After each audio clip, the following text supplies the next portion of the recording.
दुरूद शरीफ पढ़।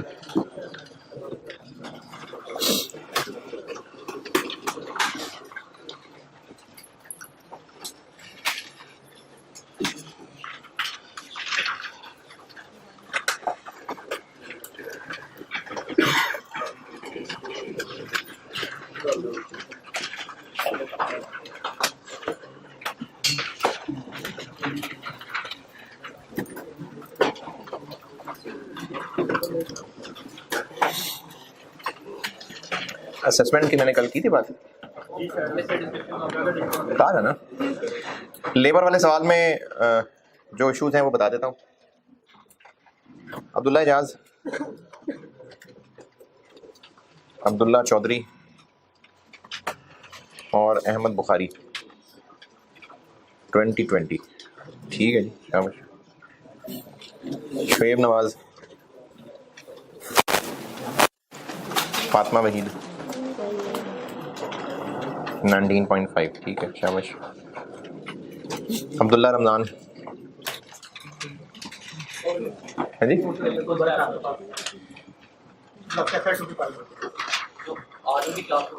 अच्छा, तो वो तो उस सेक्शन में है। ये अतीकुर रहमान, सना बारी 19। ठीक है जी। लेबर वाले सवाल में जो मसले हो सकते हैं वो बता देता हूँ। एक पॉइंट इसमें डिबेटेबल है, यानी आपको मैं ज़रूरी नहीं कि 100% सेटिस्फाई कर सकूं। अंडरस्टैंडिंग पे बेस्ड ही है, आप अगेन इख्तलाफ कर सकते हैं। वर्कर्स के लिए नॉर्मल ऑफिस के आवर्स हैं 8 और वो फिर उनके ऊपर मजीद ओवर टाइम लगा रहा है जी। नहीं यार, फिर टाइम नहीं है। मैंने तो आपको कल कहा नहीं था सर, मैं डिस्कस करूंगा। आज मिले, कल करूंगा, फिर कल याद करा देना। Autumn 11 question 4। 5 लगना था कि वेटेड एवरेज लगाना। ये तो ओपनिंग नहीं है तो फिर इन मेथड्स का भी कोई मसला नहीं, और इसमें सिर्फ वही क्लोजिंग वर्क इन प्रोसेस की स्टेज ऑफ कंप्लीशन का ही मसला था। वो मैंने कल वैसे ही खुद ही बता दिया था। फिर भी अगर कुछ पूछना है तो पूछिए।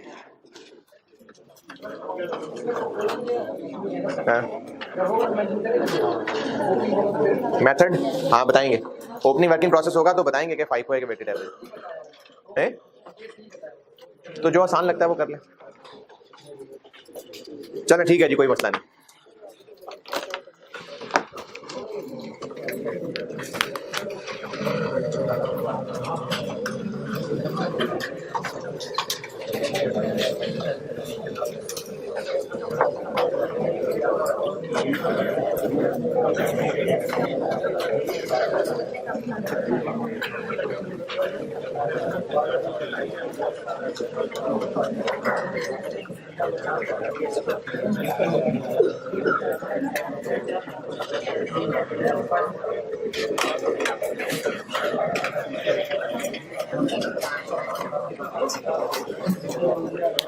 केस 1 ये बनाया था मैंने कि नया मटेरियल कोई नहीं लग रहा। वही जो रॉ मटेरियल प्रोसेस 1 से आया था वही बस कन्वर्ट होते होते आगे पहुंच रहा है। अब केस 2 ये बता रहा हूं, ये थोड़ा मजीद लेवल बढ़ रहा है। अच्छा, मैं डिस्कशन कॉन्सेप्चुअल गहरी बातें, ऊंची बातें, लॉजिकल बातें करता तो हूं, लेकिन जिनको समझ आ रही हैं वो भी, जिनको समझ नहीं आ रहे वो भी, वो फॉर्मेट्स को पकड़े रखें। क्योंकि आपको पेपर में बैठ के अगर कॉन्सेप्ट आता भी होगा तो उस 3 घंटे में नहीं चल रहा होता कुछ। तो इसलिए आप ये जो मैं जो कुछ भी लिखवा रहा हूँ कि ऐसे करना है, ऐसे करना है, ऐसे करना है, वो फॉलो करते रहे साथ साथ। प्रोसेस 2 में मजीद नया मटेरियल ऐड हो रहा है। इसकी मिसाल ऐसे है कि प्रोसेस 1 में केमिकल ए ऐड हुआ था और फिर ये रिफाइन होके प्रोसेस 2 में गया। ये हुआ था 10,000 लीटर और रिफाइन होके रिफाइंड ए 9,000 लीटर। फिर इसमें एक और केमिकल बी के 8000 लीटर ऐड हुए, मजीद केमिकल ए के भी हो सकते हैं, वो तो आना ही वहां से है। केमिकल ए ने इधर से यही रास्ता है और नहीं है रास्ता, केमिकल ए ने यहां से ही यहां आना है। अब ये एक और तरह का मटेरियल इसमें ऐड हो रहा है। मिसाल के तौर पे पता नहीं, खैर ना आपको पता ना मुझे पता, पेंट बना लेते हैं, चलो केमिकल ए और केमिकल बी से मिला के पेंट बना लेते हैं, अब बना लिया पेंट, अब हो रहा है, जाया हो जाएगा वो। अगर लॉस वगैरह ना हो तो ये कितने लीटर,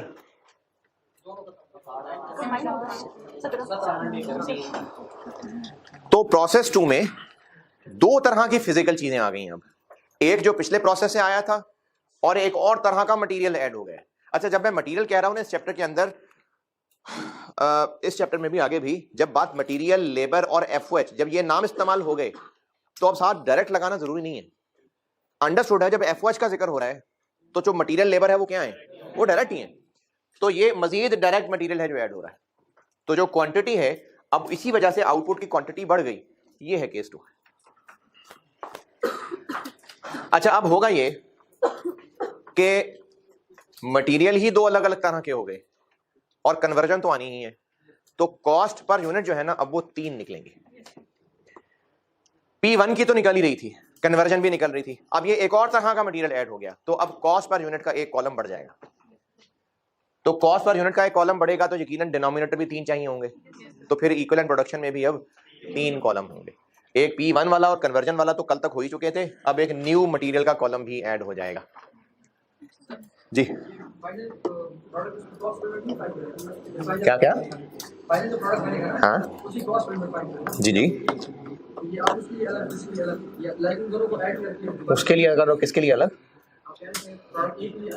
प्रोडक्ट है, कौन सा है, हाँ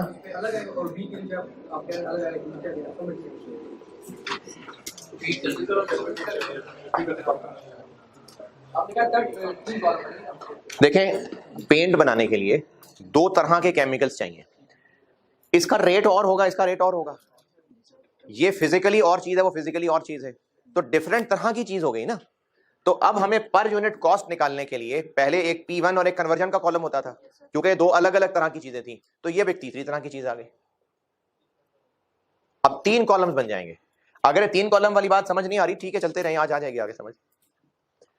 तो अब पर यूनिट कॉस्ट में भी और इक्विवेलेंट प्रोडक्शन में भी 3 कॉलम बन जाएंगे। अब ये तीसरा एक नए एडिशन कॉलम का, एक नए मटेरियल का कॉलम ऐड हो जाएगा। क्या जी, गिनो जरा, 3 गिनो ना। प्रोसेस 1 का मटेरियल नहीं है, प्रोसेस 1 से जो ट्रांसफर इन हुआ है, और तो मैं भी उसी की बात कर रहा हूँ, गिनती गिनो ना, 3 गिन के दिखाओ ना। तीसरा कन्वर्जन, देखें कल तक में प्रोसेस 2 ही पढ़ रहे थे, प्रोसेस 2 में P1 कॉस्ट थी एक और एक कन्वर्जन कॉस्ट थी, अब एक और मैं ऐड कर रहा हूं, तीसरा, ये एक और नया मटेरियल आ रहा है। इसका कॉलम इसलिए बना रहे हैं क्योंकि एक अलग तरह की चीज है, और मजीद रीजंस भी हैं, वो आज होती है बात, आजकल उसी पे होगी बात जी। जी नहीं, अच्छा वो जो मैं पहले आपको वैरायटियां करा रहा था ना, मैं आपको एक मुकम्मल चीज तक पहुंचाने के लिए स्टेप्स लेके चल रहा था, अब वो मुकम्मल चीज हो गई, अब हम मुकम्मल लेके चल रहे हैं, यानी अब ऑनवर्ड जब भी इस चैप्टर में चलते रहेंगे तो वही 3 चीजें लेके चल रहा हूँ, equivalent production, cost per unit, statement of valuation. वो तो बस वहां तक पहुंचना था, तो मैंने कुछ टुकड़ा में बताया था, बस अब वही 3 बातें बढ़ रही हैं आगे, अब मैं सब इकट्ठे ही बताऊंगा, क्लोजिंग, लॉस और सब वैसे चलता रहेगा। हाँ, सवालों में मुश्किल एकदम से ना आ जाए तो अभी आज मैं क्लोजिंग वर्क इन प्रोसेस और कंप्लीटेड यूनिट्स कराऊंगा, कल लॉसेस करा दूंगा, सवालों में आस्ता आस्ता ऐड करना शुरू कर दूंगा। दूसरा केस, तीसरा, हम एक नया मटेरियल जो फिजिकली एक चीज एंटर हो रही है जिसकी क्वांटिटी है अपनी, केस 3 बनाऊंगा जिसमें क्वांटिटी मजीद ऐड नहीं हुई होगी, वो केस 3 में जाके बताऊंगा। अच्छा, केस 3 से पहले अभी तक जितना भी हम पढ़ रहे थे, सिवाय एक सवाल के, उस सवाल को मैं केस 3 पढ़ाते हुए दोबारा डिस्कस करूंगा, पहले करा चुका हूं एक सवाल, उसके अलावा बाकी जितने भी सवाल हमने किए अब तक, मटेरियल और आउटपुट सेम क्वांटिटी वाली चीज है। जैसे मटेरियल लीटर्स में है तो आउटपुट भी लीटर्स में है, अगर मटेरियल केजी में है तो आउटपुट भी केजी में है, ये मेरी मुराद है कि जो क्वांटिटी मेजरमेंट है वो सेम चल रही है। यानी ऐसा नहीं पढ़ रहे हम कि 100 नंबर ऑफ चेयर्स आउटपुट है, 100 नंबर ऑफ चेयर्स, और उसके लिए 400 गज कपड़ा लगा हुआ है, ये अलग अलग चीज हो गई। कपड़ा गज हो गया, मेटल किलो हो गया, प्रोडक्ट नंबर ऑफ चेयर्स हो गई। ये नहीं किया अभी तक हमने। अभी तक हम जितने भी सवाल कर रहे हैं ना, वो मेजरमेंट यूनिट्स एक हैं।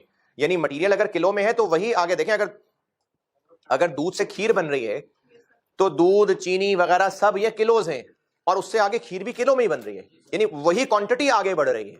अब तक हम ऐसे ही पढ़ रहे हैं और आज भी हाँ ऐसे ही पढ़ रहे हैं। केस 3 में आके मैं चीज बदल दूंगा। ठीक है, चलो आगे। अच्छा, अब ना मैं नोट्स कुछ ऐसे बनवाने लगा हूं कि 3 चीजें, यानी equivalent production, cost per unit और statement of evaluation. Statement of evaluation में तो कोई खास टेक्निकलिटी नहीं है, वो तो सीधा मैं सवाल के साथ ही करा दूंगा।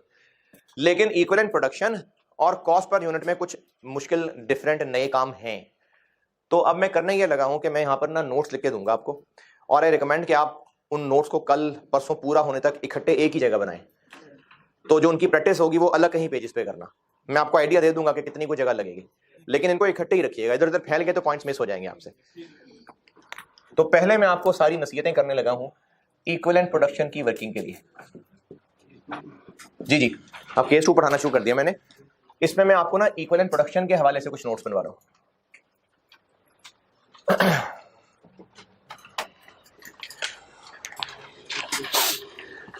अच्छा, ये भी मैं किस शक्ल में बना के दूंगा वो मैं आपको एक बार ना लिख देता हूं, उसका आइडिया दे देता हूं, फिर उसी पैटर्न पे आगे 3-4 चीजें बताऊंगा।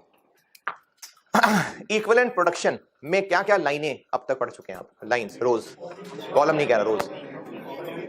ओपनिंग, कंप्लीटेड, FIFO है तो ओपनिंग स्टार्टेड, कंप्लीटेड, और वेटेड एवरेज हो तो जस्ट कंप्लीटेड, और क्लोजिंग, और बस यही है, इतना ही है, मजीद इसमें ऐड नहीं होना, यही रहना है। तो अब मैं आपको कुछ इस पैटर्न से नोट्स लिख के देने लगा हूं कि किस लाइन के सामने 3 कॉलम्स में क्या क्या लिखना है, ये बताने लगा हूं। 3 कॉलम्स कौन से? P1 cost, new material, conversion. तो एक एक लाइन करके बताऊंगा, और फिर उनमें से हो सकता है हर लाइन के बाद, हो सकता है 2 लाइन के बाद प्रैक्टिस कराता जाऊंगा। लेकिन वो जो प्रैक्टिस कर रहे होंगे वो यहां बीच में मत डालिएगा, फिर ये पॉइंट्स इधर उधर फैल जाएंगे ना, फिर आपको इकट्ठे करने मुश्किल हो जाएंगे। तो एक एक लाइन करके बता रहा हूं। मैं पहले बताने लगा हूं सबसे आसान चीज, और वो अभी बगैर समझाए ही लिख रहा हूं, लिख ले पहले। कंप्लीटेड यूनिट्स की लाइन, और कंप्लीटेड यूनिट्स की लाइन तब आती है अगर वेटेड एवरेज मेथड हो तो,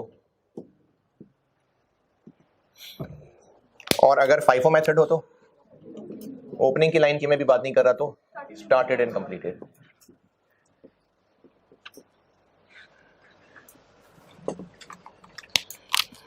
यानी ये उस सूरत में होगा जब FIFO है, तो FIFO होगा तो ये होगा, वेटेड एवरेज है तो ये होगा। इस लाइन के सामने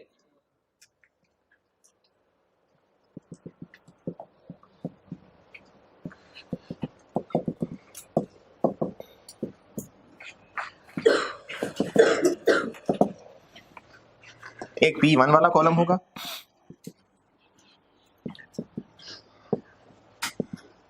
मुझे ना पहले लिख लेने दें, देख ले शक्ल किस तरह की बन रही है, उसके बाद लिखना। एक कन्वर्जन कॉलम होगा,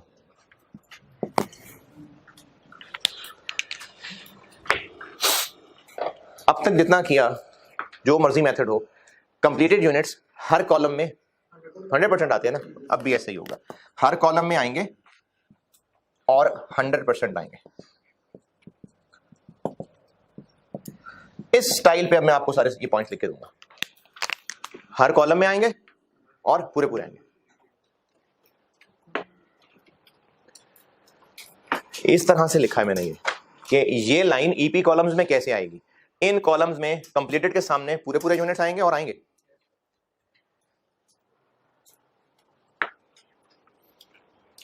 कुछ शक्ल समझ आई क्या किया मैंने? इसी पैटर्न पे ना मैं आपको अब आगे 4-5 पॉइंट्स लिख के दूंगा।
हाँ जी, नोटेड। अच्छा, इसी पैटर्न पे ना मैं आपको आगे पॉइंट लिखवाऊंगा। अभी मैं करना ये लगाऊं, ये समझाने के लिए, और इसी तरह हर पॉइंट एक एक करके समझाने के लिए एक एग्जांपल ले रहा हूं।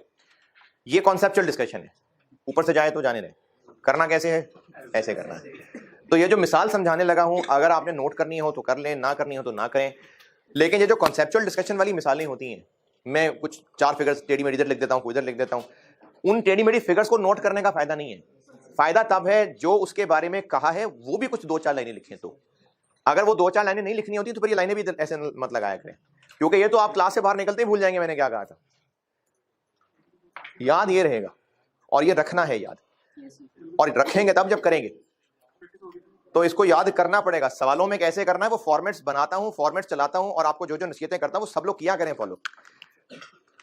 ये समझाने के लिए जो यहां लिखा है ना, जस्ट कॉन्सेप्चुअल डिस्कशन के लिए एक मिसाल लेता हूं मैं। लिखनी हो लिख लेना, ना लिखनी हो ना लिखना। अच्छा, लिखनी हो तो कहां लिखें? इधर बीच में ना लिखना। इसके लिए जगह कितनी रख लें? ये कितनी को लाइनें लग गई हैं?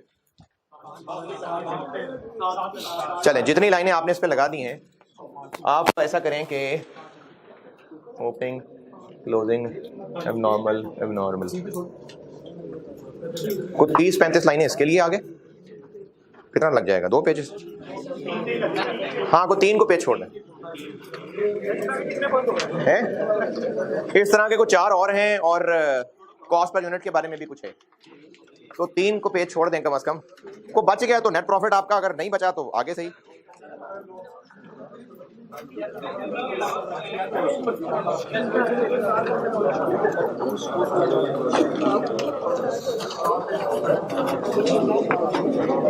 इसी तरह के 4 और आने हैं, और उसके अलावा कॉस्ट पर यूनिट है, उसके लिए भी कोई एक पेज चाहिए। यानी इस 4 के लिए मैंने 2 पेज माने, और एक उसके लिए। उस हिसाब से 3 कहें, आप अपने हिसाब से देख लें। अगर 4 करने हैं तो 10 पेज छोड़ दें यार, आपकी मर्जी।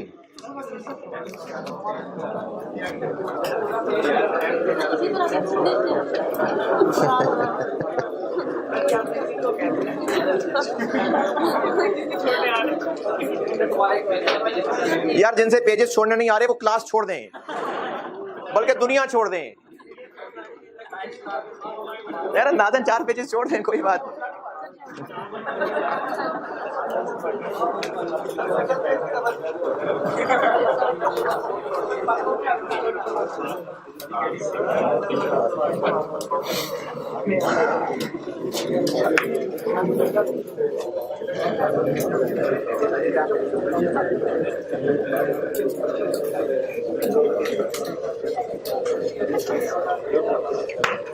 फ्लेवर्ड मिल्क बना लेते हैं। फ्लेवर्ड मिल्क, वो जो फ्लेवर्ड मिल्क होता है, इस प्रोसेस में रॉ मिल्क ये ऐड हो रहा है, और वो फिर उबाल के इस प्रोसेस में ट्रांसफर हो रहा है। तो यहां से इधर जो मिल्क ट्रांसफर हो रहा है वो लेट से 10,000 किलो है।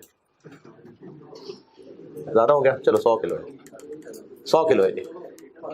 और ये है 7,000 रुपए का। ये 7,000 रुपए कैसे बने? असल में कैसे बने होंगे? ये कैसे कैलकुलेट हुए होंगे? प्रोसेस 1 की कॉस्ट ऑफ कंप्लीटेड यूनिट्स निकली होगी, तो उसका आंसर 7,000 आया होगा। वेटेड एवरेज मेथड था तो एक लाइन में कैलकुलेट हो गया होगा। फाइफो मेथड था तो बीडी वगैरह वगैरह करके फिर बना होगा। तो वो जो कॉस्ट ऑफ कंप्लीटेड यूनिट्स थी वो 7 है। अगर वैसे ही इसको इन टर्म्स ऑफ पर केजी देखना चाहें तो कितना बना? 70। यानी प्रोसेस 2 में जो प्रोसेस 1 से चीज पहुंची है 100 केजी है, इतने रुपए के, यानी इतना पर केजी। प्रोसेस 2 में इसमें वो जो आर्टिफिशियल फ्लेवर्स और जो भी फ्रूट फ्लेवर्स बनते हैं वो इसमें ऐड होंगे, फ्रूट फ्लेवर्स जो भी आर्टिफिशियल हैं वो इसमें ऐड होंगे, और भी केमिकल्स मिले होंगे। ये डाल लेते हैं 300 किलो, और ये जो 300 किलो हैं ये हम खरीद के लाए हैं इतने के, और एक कितने का पड़ा? 80, एक 80 का पड़ा। 24,000 लिखा है यार। और इसके अलावा कन्वर्जन कॉस्ट इनकर हुई है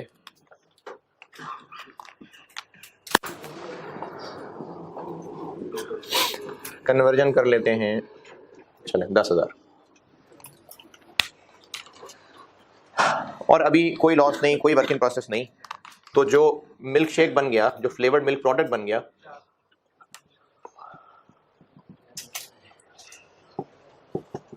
जो प्रोडक्ट बन गया है कितने किलो? 400 किलो। अगर इस 400 किलो की पर केजी कॉस्ट निकालें तो ये 400 किलो हमें पर केजी कितना कॉस्ट पड़ा?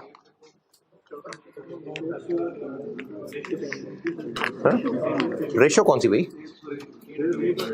400 किलो बनाने पे ये सारा खर्चा आया है, तो पर kilo this plus this plus this divided by 400। एक सादा सा मैथ का सवाल पूछा है, इतने खर्चे में 400 किलो बने हैं तो 1 किलो कितने? 102.5। अगर इसको तोड़ के लिखना चाहें, अच्छा 102.5 कैसे? 7 प्लस 10 प्लस 24 कितना हो गया? कितना हो गया? 41,000। 400 किलो बने इसमें, एक कितने का? Divided by 400। अच्छा इसको ना मैं 3 लाइनों में तोड़ देता हूं, यानी मैं इसमें मिल्क कॉस्ट अलग कर लेता हूं, ये फ्लेवर्स अलग कर लेता हूं, कन्वर्जन अलग कर लेता हूं। ये पोर्शन कैसे कैलकुलेट करूं?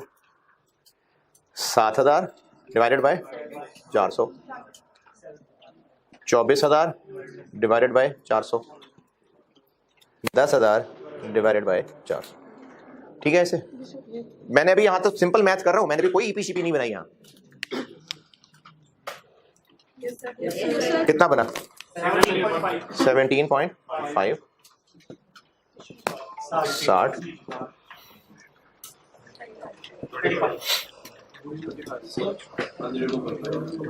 यहां तक मैंने भी कोई ईपी नहीं बनाई, कोई कॉम्प्लिकेशन प्रोसेस कॉस्टिंग कुछ नहीं। मैंने सिंपल सा मैथ किया है कि 7,000 रुपए, 10,000 रुपए, 24,000 रुपए लगा के 400 किलो बनाए तो पर किलो कितना कॉस्ट कर रहा है?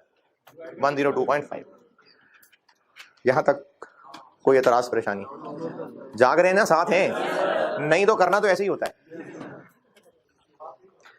अच्छा अब यहां पर एक पॉइंट बहुत मेहनत के साथ सिखाना चाह रहा हूं, ये क्लियर हो गया तो फिर अगली बात उसी के ऊपर बनेगी।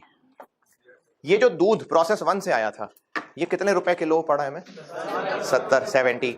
ये फ्लेवर्स हमें कितने रुपए किलो पड़ रहे हैं? 80। तो फिर ये 70 से 17.5 कैसे हो गया? ये 80 की बजाय 60 कैसे आ गया?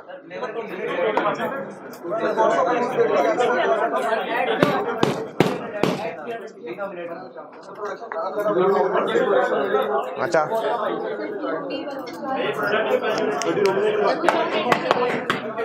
ओ हौसला हौसला, हाँ जी दोबारा सुन ले मेरी बात। ये जो मिल्क है ये हमें 70 रुपए पर किलो कॉस्ट कर रहा है, तो मैंने अभी भी कॉस्ट पर किलो ही लिखी है, तो ये 70 से 17.5 कैसे हो गया? हमें ये फ्रूट फ्लेवर्स 80 रुपए पर केजी कॉस्ट कर रहे हैं, तो मैंने यहाँ पर कॉस्ट पर केजी ही लिखी है, वो 80 की बजाय 60 कैसे आ गया? चले मैं जो बताना चाहें एक एक करके। जी शोर होता है, फायदा कोई नहीं होता। जी हाँ मैं एक और बेहतर आंसर चाह रहा हूँ। जी जो 17.5 ये हम इसमें कन्वर्जन कॉस्ट है ना वो उसका डिफरेंस आ रहा है, क्योंकि P1 में सिर्फ मटेरियल को नहीं कन्वर्जन कॉस्ट। हाँ जी ठीक है। इसी तरह अगर हमने ऊपर वो वाली वैल्यू लिखी तो उसके मुताबिक ही लिखना है उसकी कॉस्ट लिखनी चाहिए। अच्छा मेरे ख्याल में क्या आप शायद सारे सही कहना चाह रहे होंगे, लेकिन मैं जो सुनना चाह रहा हूँ वो मुझे नहीं सुनाई दिया अभी तक। जी यूनिट्स प्रोड्यूस करते हैं सर ज़्यादा, तो जो हमारी लेबर कॉस्ट में डिवाइड होती रहती है, इस वजह से हमारे पास केजी डिवाइड है। तो जब हम यूनिट ज़्यादा प्रोड्यूस करते हैं, जैसे वहाँ पे हमने जब डिवाइड किया था उसमें हमने डिवाइड किया था, जैसे फाइनल प्रोडक्ट्स में हमारा केजी और ऐड हो गया था, अच्छा। केजी हो गया, तो जब हमने लेकिन मैं ये तो नहीं पूछ रहा, मैं तो मिल्क पूछ रहा हूँ, तो वो 70 से 17 कैसे हो गया? हाँ जी जी जी जी। मुझे लग रहा है कि आपकी बात मुझे कुछ समझ आ रही है, दोबारा बोलो। कोई बात नहीं, और कोई? जी जी। तो ये तो मैं कह रहा हूँ, लेकिन मैं पहले 60 क्यों, 80 किधर गया?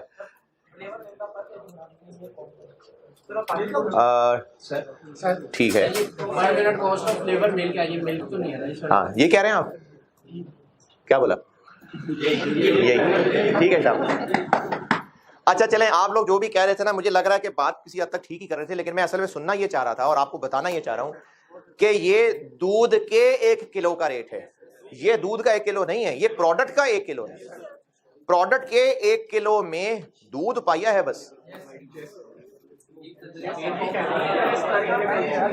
ये जो सामने रेट लिखा हुआ है ना, है देखें, ये जो इस वक्त सामने कॉस्ट लिखी हुई है, ये दूध का 1 किलो नहीं लिखा हुआ है। ये प्रोडक्ट के 1 किलो में 250 ग्राम दूध है, 750 ग्राम फ्लेवर्स हैं। तो ये अच्छा, फ्लेवर्स 1 किलो कितने का? 3 पाव कितने के बने? ये वो 3 पाव।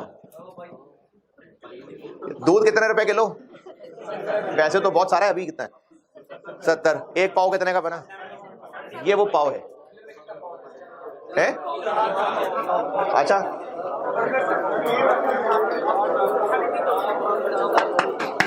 कोई बात नहीं, ग्राम्स में बात करो, ग्राम्स।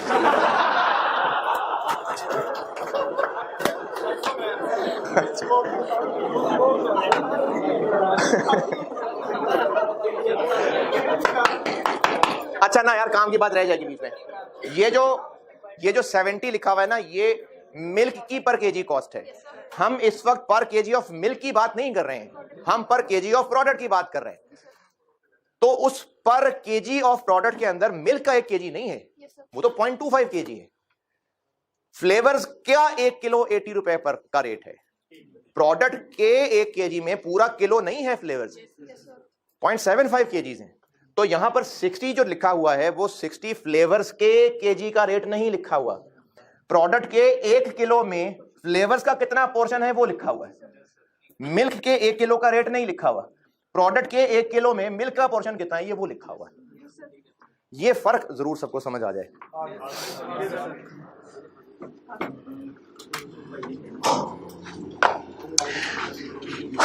पर यूनिट कॉस्ट की एक सुनहरी बात ये बताई थी, आगे भी चलाऊंगा, कि न्यूमरेटर में जो लिखा है, डिनोमिनेटर में वो आएगा जिन पे वो खर्च हुआ है। दूसरे तरीके से, जो डिनोमिनेटर में लिखा है उस पे लगने वाला खर्चा ऊपर न्यूमरेटर में। ये जो 7,000 रुपए, नहीं सॉरी, ये जो 400 किलो प्रोडक्ट है, इस पे मिल्क कॉस्ट सारी लग चुकी है या अभी और लगनी है? तो फिर इसके डिनोमिनेटर में पूरे 400 आने चाहिए ना, ये वो पूरे 400 आ गए। फ्लेवर्स वाली कॉस्ट इन 400 किलो प्रोडक्ट पे अभी और लगनी है, ये कंप्लीट लग चुकी है। तो डिनोमिनेटर में मुकम्मल 400 यूनिट्स आने चाहिए, ये इसलिए आ रहे हैं। ये 400 कन्वर्जन के एतबार से मुकम्मल हो चुके हैं या और कन्वर्जन होनी है, तो फिर इनके डिनोमिनेटर में भी पूरे 400 आने चाहिए। यही वजह है कि हर कॉलम में ये पूरे आएंगे डिनोमिनेटर में। ठीक है, तो इसकी एक्सप्लेनेशन हो गई है। इस सारी मेहनत में मेन चीज जो है ना, वो मैं यही समझाना चाह रहा था। अगर नोट करना है तो ठीक है, नहीं करना तो कोई बात नहीं, क्लोजिंग वर्किंग प्रोसेस समझाता हूँ।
जी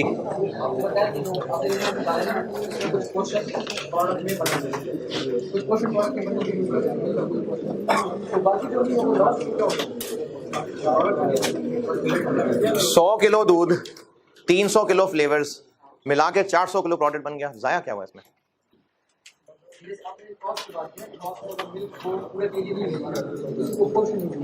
हाँ हाँ हाँ, वो कहाँ गया? यही है ना यार। अच्छा, मैं नहीं समझा।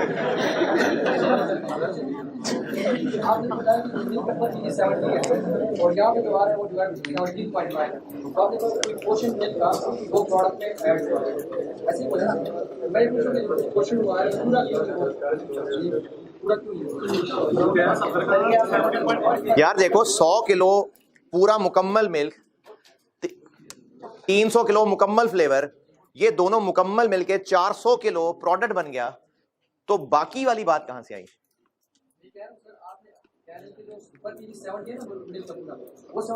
1 किलो प्रोडक्ट में 1 किलो मिल्क है?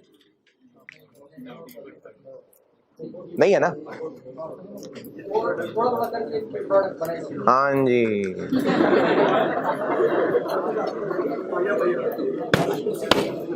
ठीक है, सही है। चले, अब मैं ला रहा हूं closing work in process. Closing work in process बचा लेते हैं 50 kg। तो फिर आउटपुट कितना बन गया? 350।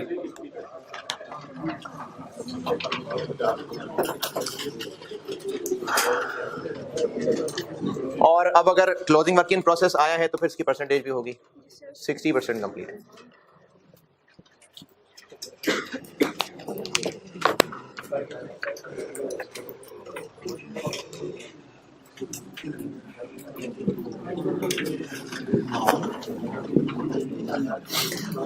पर यूनिट कॉस्ट बहरहाल जितना भी अब तक पढ़ा हम फाइंड करते किसकी हैं?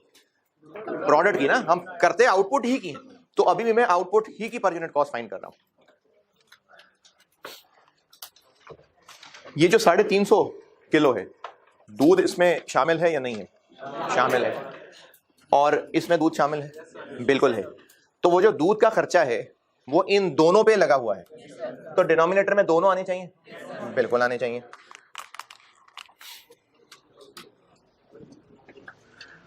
और अगर आप और करें तो मैं ये नीचे ईपी बना रहा हूं, कंप्लीटेड प्लस क्लोजिंग, तो मैं नीचे डिनोमिनेटर में ईपी ही बना रहा हूं। लेकिन सिर्फ कॉन्सेप्चुअली ये इन पे भी लग चुका हुआ है और इन पे भी लग चुका हुआ है, तो डिनोमिनेटर में ये दोनों आने चाहिए, तो मैं इन दोनों को ले आया। तो पर यूनिट कॉस्ट अब भी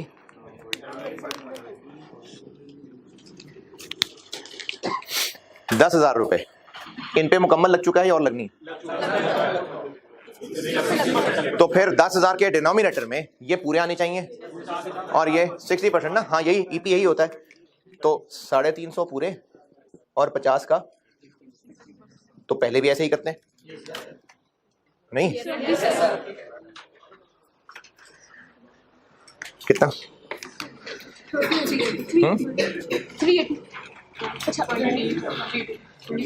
पॉइंट उस पे आते हैं।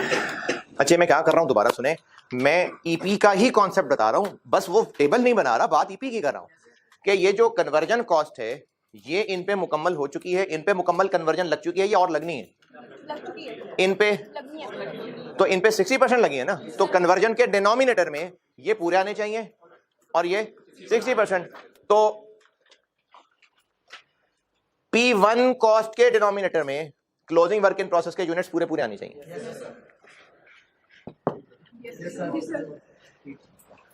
कन्वर्जन के डिनोमिनेटर में क्लोजिंग वर्क इन प्रोसेस आने चाहिए और स्टेज ऑफ कंप्लीशन के मुताबिक जैसे पहले होता है, जैसे पहले होता है। देखें पहले भी ऐसे ही करते हैं कि कन्वर्जन के डिनोमिनेटर में closing work in process stage of completion के मुताबिक नहीं आते, तो अभी भी यही किया मैंने, अभी भी ऐसे ही किया जैसे पहले करते हैं। यार 50 पूरे नहीं लिए ना, उसका 60% लिया है ना, तो यही कह रहा हूं मैं, ऐसे ही करते पहले भी, अब भी ऐसे ही किया करेंगे। क्लोजिंग वर्क इन प्रोसेस के सामने कन्वर्जन के कॉलम में कितने यूनिट्स लिखा करेंगे? स्टेज ऑफ कंप्लीशन मल्टीप्लाई करके जैसे पहले करते हैं अब भी ऐसे ही करेंगे।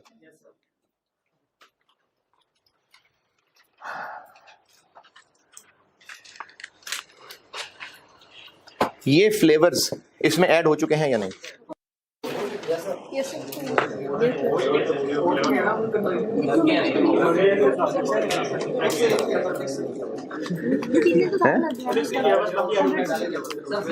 फिक्स नहीं किया, क्या मतलब?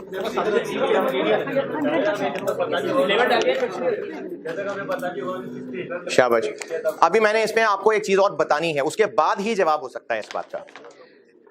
ये जो प्रोसेस 2 है, लेट्स से कि ये 2 घंटे का प्रोसीजर है और प्रोसेस 1 से दूध उबाल के ही यहां लाए थे, लेकिन वो जरूरी नहीं कि गरम गरम उबला हुआ ही ले आए थे, मतलब उबाल लिया था, उसके बाद ठंडा भी हो सकता है कर लिया था, वो यहां पर इन हुआ। हो सकता है ऐसा होता हो कि 2 घंटे के प्रोसीजर में 1.5 आवर वो हल्के आंच पे पहले टेम्परेचर मेंटेन रहता हो, उसके बाद फिर उसमें फ्लेवर्स मिक्स करते हो, ऐसा हो सकता है। तो अगर ऐसा है कि इस 2 घंटे की ड्यूरेशन में 1.5 आवर्स गुजरने के बाद फ्लेवर ऐड होते हैं, तो क्या कहूं, flavours are added when process is 75% complete. 2 घंटे का अगर प्रोसीजर है और 1.5 घंटा गुजरने के बाद, 1.5 आवर्स गुजरने के बाद ये नया मटेरियल ऐसे ऐड होता है, तो प्रोसीजर कितना गुजर गया? 75% ना। तो नया मटेरियल जब भी ऐड होगा तो उसके बारे में बताया जाएगा कि कब ऐड होता है। चले मैंने बता दिया, ये तब ऐड होता है जब प्रोसेस 75% कंप्लीट होता है। तो इनमें फ्लेवर ऐड हो चुका हुआ है? नहीं। तो जब इनमें फ्लेवर ऐड ही नहीं हुआ, फ्लेवर का खर्चा इन पे आया ही नहीं हुआ, तो इसके डिनोमिनेटर में 50 नहीं आएंगे, बस सिर्फ 350 आएंगे, क्योंकि उन पे खर्चा हुआ ही नहीं है ना, तो उसके डिनोमिनेटर में फिर ये यूनिट्स भी नहीं आने चाहिए। और अगर ये ऐसे होता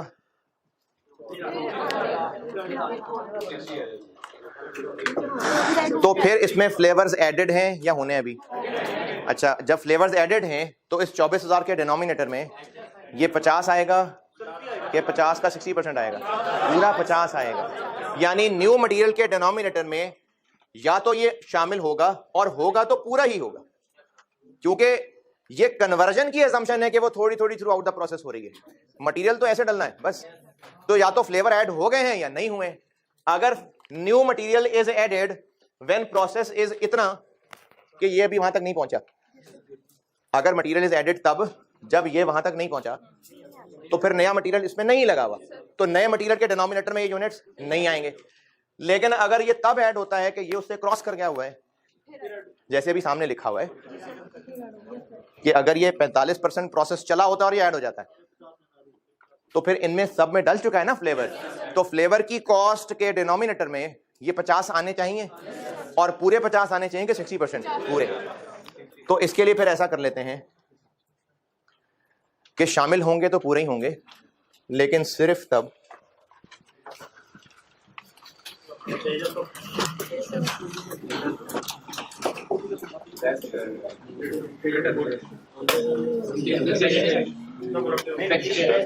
मैन्युफैक्चर वैसा नहीं है, स्टेज ऑफ मटेरियल एडिशन। ये साइन ठीक है या उधर को होना चाहिए? अच्छा, मैं पहले अंग्रेजी लिख दूं।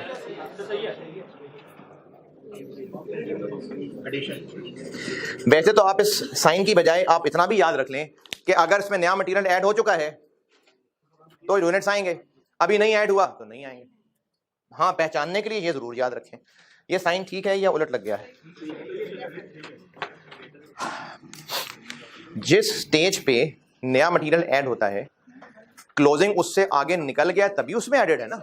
अगर अभी क्लोजिंग वहां तक ना पहुंचा होता तो फिर ये नहीं लिखने थे। अच्छा, अगर ये भी 60 है और ये भी 60 है तो साइन अब सही हो जाएगा ये।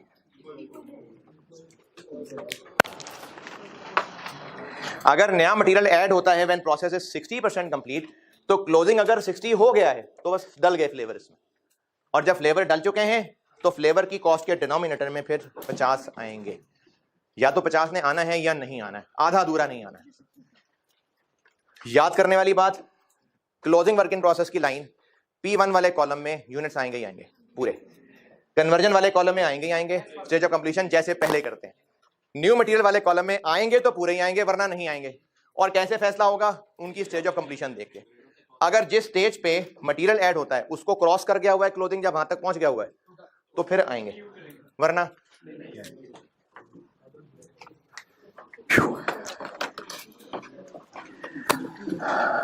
जी। आपने कहा था मटेरियल शुरू में ऐड होता है तो बाय डिफॉल्ट शुरू में ऐड होता है, और सर अगर प्रोसेस शुरू में उन्होंने कंडीशन से ये दी तो फिर भी मतलब प्रोसेस 2 के शुरू में जिस तरह फ्लेवर प्रोसेस 2 के अब प्रोसेस 2 मिल के आने के बाद ही शुरू हुआ था, तो वो तो शुरू में ही आएगा। जो एक्स्ट्रा वाला मटेरियल है उसकी स्टेज कोई ना कोई बताई होगी, इंशाल्लाह बताई होगी ना, क्योंकि लॉसेस भी इससे लिंक होंगे, क्लोजिंग वर्क इन प्रोसेस भी इस पर डिपेंडेंट होगा, इसलिए बताया होगा। चलो फर्ज कर लेते हैं नहीं बताया, तो बस शुरू में, यानी प्रोसेस 2 शुरू होते ही साथ दूध वहां से इन हुआ, फ्लेवर भी साथ ही डाल दिया। यहां तक का सवाल लिख लें, जितना किया वो न्यूमेरिकल में आ जाएगा तो खत्म हो जाएगा। कल फिर लॉसेस बताने जी।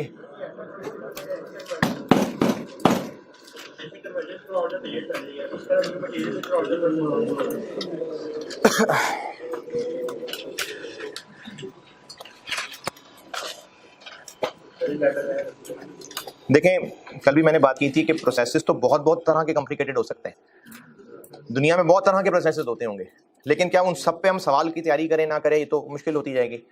तो इसलिए क्या through out the process material थोड़ा डल रहा होगा। अगर आ गया तो अगली दफा पढ़ाना शुरू कर दूंगा, फिर और क्या कर सकता हूँ।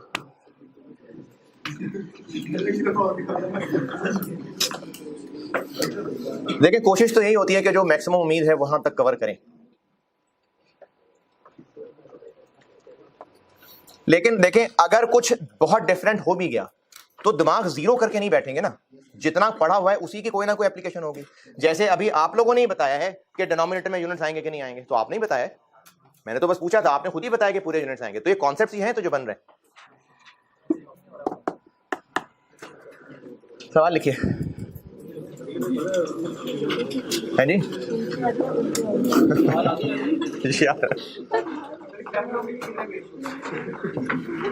कितना संजीदा मसला है ये।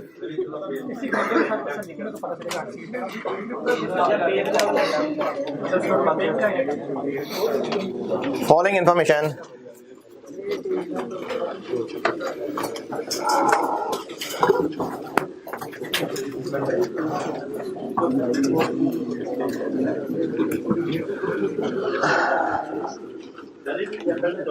अच्छा, वो लॉगिन वाली बात नहीं होगी मेरे ख्याल में, यूट्यूब चलेगा, वो बहुत टेक्निकल हो जाता है, उसमें तो बहुत मसाइल आने शुरू हो जाएंगे हैं। बात तो सच है, लेकिन आपका इस तरह कहना एक घटिया बात है।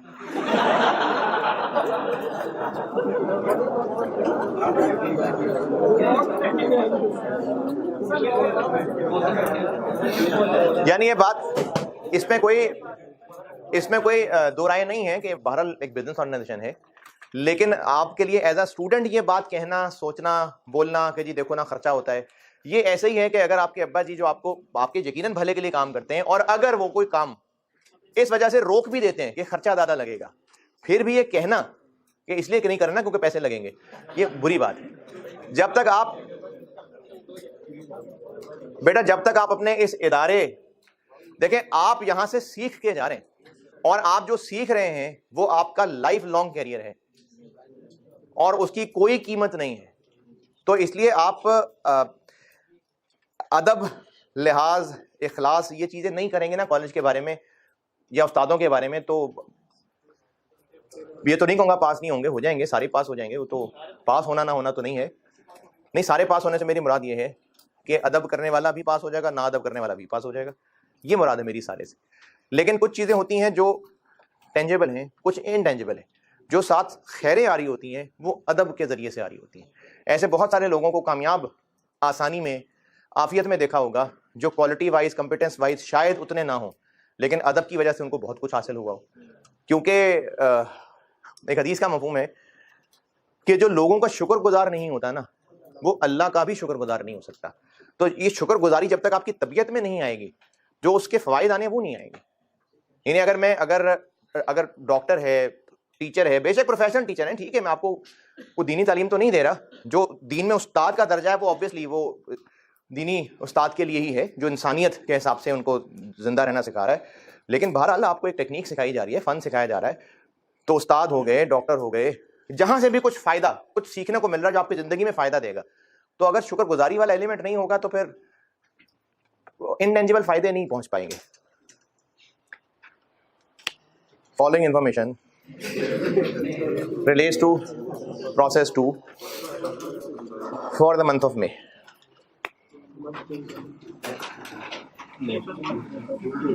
टू है भाई अब तो। Following information relates to process 2 for the month of May. Cost of units transferred in. Cost of units transferred in.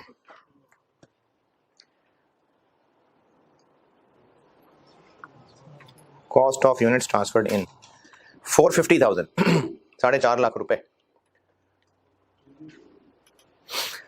और ब्रैकेट में इसके यूनिट्स लिखे 20,000 20,000 यूनिट्स।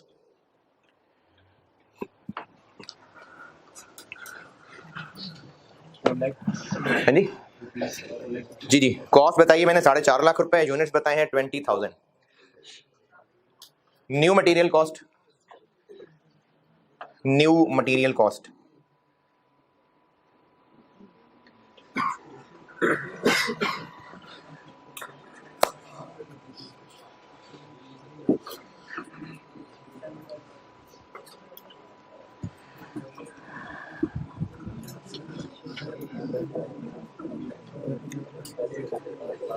ये है जी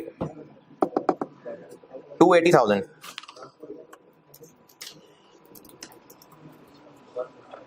$2,80,000।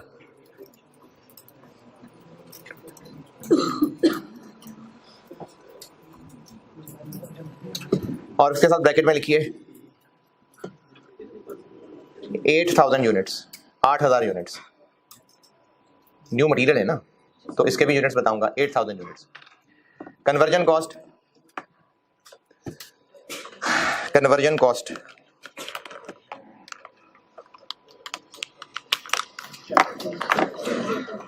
है जी, कन्वर्जन कॉस्ट है 560,000, 5,60,000। अभी चल रहा है सवाल यार, सब आएगा, सब बताऊंगा। कन्वर्जन बताई मैंने 560,000।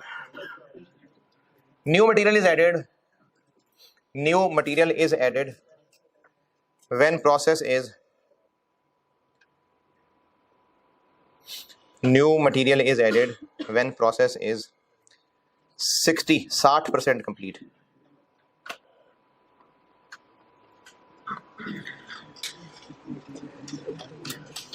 हाँ जी 60% का मैंने, 60% कंप्लीट।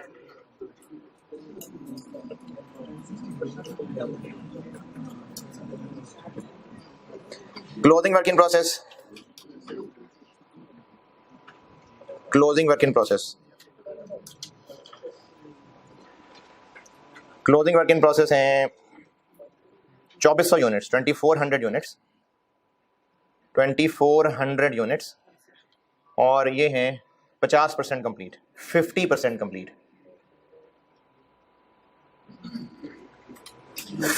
50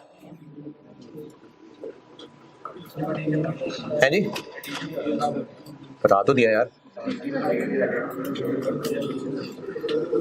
रिक्वायर्ड है आपसे स्टेटमेंट ऑफ एवेल्युएशन। जी जी आपसे होमवर्क रिक्वायर्ड है।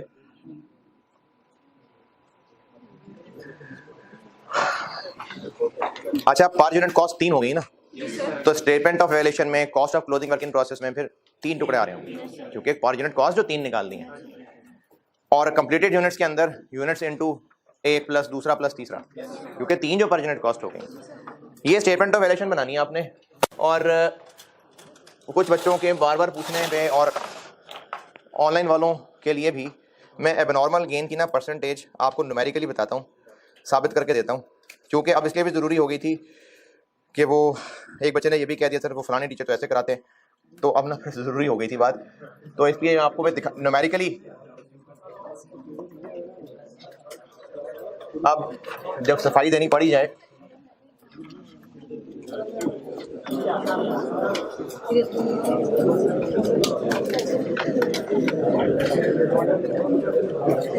लेकिन मैं इस पे को बहुत लंबी बहस नहीं करूंगा, ना समझ आई तो दफा करें।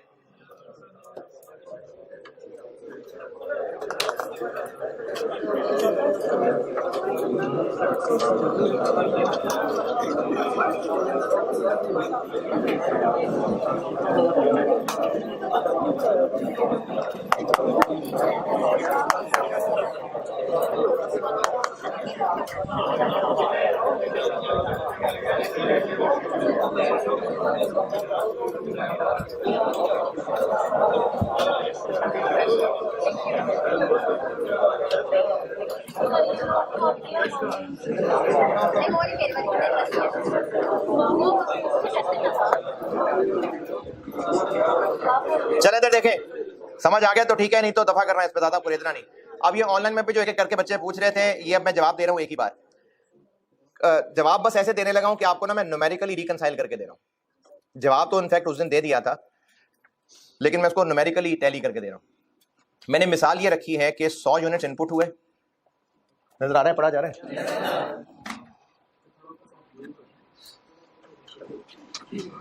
नहीं ऊपर ये नहीं हो सकता।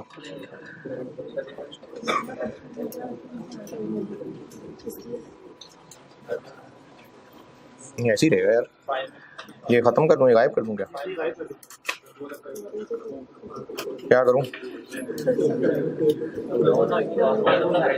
इतने सारे एफसी पास बैठे हैं यार।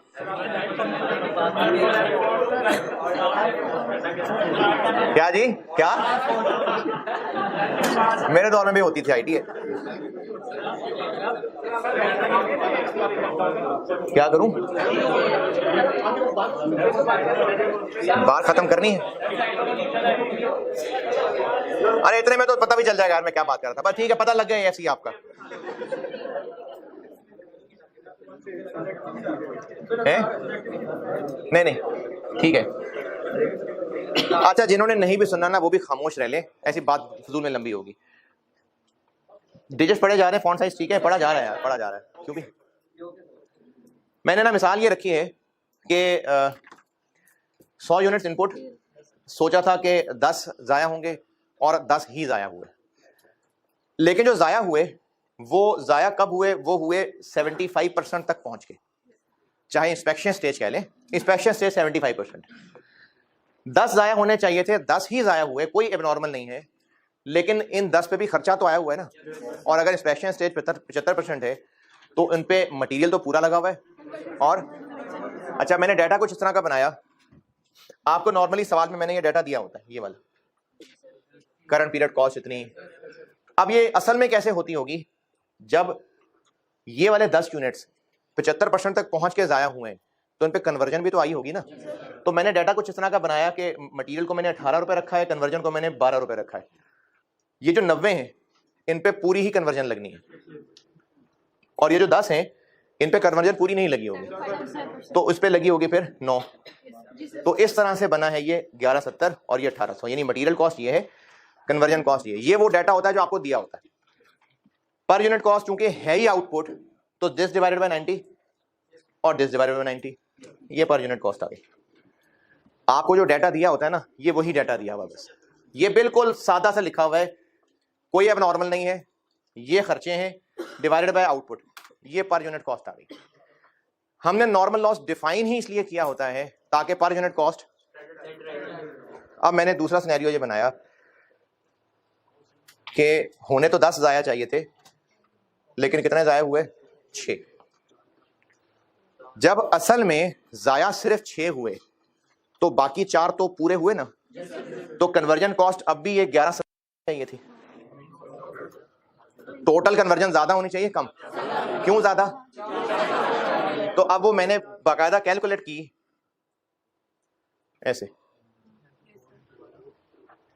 94 तो पूरे ही पहुंचे, 6 हैं जो असल में खराब हुए। तो अब ये वो फिगर्स हैं जो आपको गिवन होती थी। अगर मैं इनको आउटपुट से डिवाइड कर देता हूं,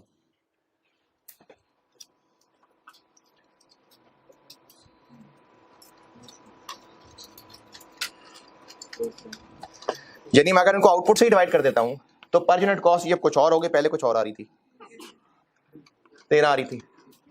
अब चूंकि न्यूमरेटर बढ़ गया, न्यूमरेटर क्यों बढ़ गया? ज्यादा यूनिट बन गए, तो फिर उसको मैच करने के लिए मुझे डिनोमिनेटर भी बढ़ाना पड़ेगा ना।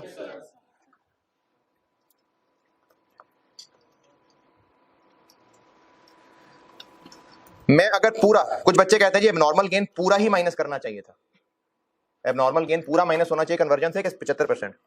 कुछ लोगों के ख्याल में कन्वर्जन वाले कॉलम में एबनॉर्मल गेन कितना आना चाहिए? कुछ लोगों के ख्याल में पूरा आना चाहिए। जिन लोगों को एतराज है, टाइम जाया कर रहा हूं मैं, जिन लोगों को एतराज है कि एबनॉर्मल गेन के यूनिट्स मटेरियल में भी पूरे आने चाहिए, कन्वर्जन में पूरे आने चाहिए, ये एतराज होता है ना किसी को, और जिसको भी होता है यार, क्यों पूरे आने चाहिए? क्योंकि कंप्लीट हो गए। तो अगर मैं पूरे 4 माइनस कर दूं तो पर यूनिट कॉस्ट कितनी आ रही है, जबकि पहले कितनी थी? 13। तो पर यूनिट कॉस्ट खराब हो गई ना। वो इसलिए खराब हुई कि न्यूमरेटर ज्यादा हो गया, लेकिन मैंने डिनोमिनेटर को कम कर दिया पूरा 4 माइनस करके। मैं 4 का 0.75 माइनस करूंगा तो ये उतनी ही आएगी जितनी वैसे आनी चाहिए थी। अगर मैं पूरा 4 माइनस कर देता हूं ना कन्वर्जन से, तो पर यूनिट कॉस्ट बढ़ जाएगी, क्योंकि मैंने 4 माइनस करके डिनोमिनेटर थोड़ा कर दिया, हालांकि कॉस्ट ज्यादा आ गई हुई है। तो मुझे उस बढ़ी हुई कॉस्ट को टैली रखने के लिए डिनोमिनेटर भी थोड़ा बढ़ाना पड़ेगा। वो तभी बढ़ेगा जब मैं पूरा 4 माइनस करने की बजाय 4 का 75% माइनस करूंगा। और देखें पूरा वही 13 आ रहा है। बन गए ना, बन गए। लेकिन अगर मैं पूरे 4 माइनस कर दूंगा तो डिनोमिनेटर कम हो गया, हालांकि खर्चा तो ज्यादा हो गया है, तो मुझे डिनोमिनेटर भी तो बढ़ाना पड़ेगा ना, वरना तो पर यूनिट कॉस्ट डिस्टर्ब हो जाएगी। तो इसलिए वो जो 4 यूनिट्स बन गए, बेशक पूरे बन गए, मैं उनका पूरा 75 माइनस करता हूं जाके, तो ये 13 टैली करता है, वरना पर यूनिट कॉस्ट 13 नहीं आती है। मैं अगर पूरा 4 माइनस कर दूंगा ना, ये चेंज हो जाएगी, ये इतनी हो जाएगी। 4 का 75% करूंगा तो इतनी बनेगी। 75% तक तो 75% तक नुकसान होना ही था, नुकसान होने वाले 75% तो खर्चा होना ही था। हमने उतने को तो कबूल कर ही लिया हुआ था, लेकिन अब खर्चा उससे ज्यादा हो गया, तो उस ज्यादा को टैकल करने के लिए हमें थोड़ा माइनस करना पड़ेगा, फिर कहीं जाके वो पर यूनिट कॉस्ट बैलेंस हो सकेगी। तो इसकी इसी गहराई की वजह से मैंने आम आवाम को ये बात बताता नहीं।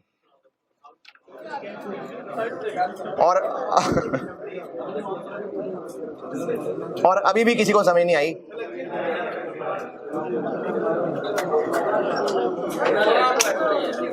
ठीक है जी, अल्लाह हाफिज।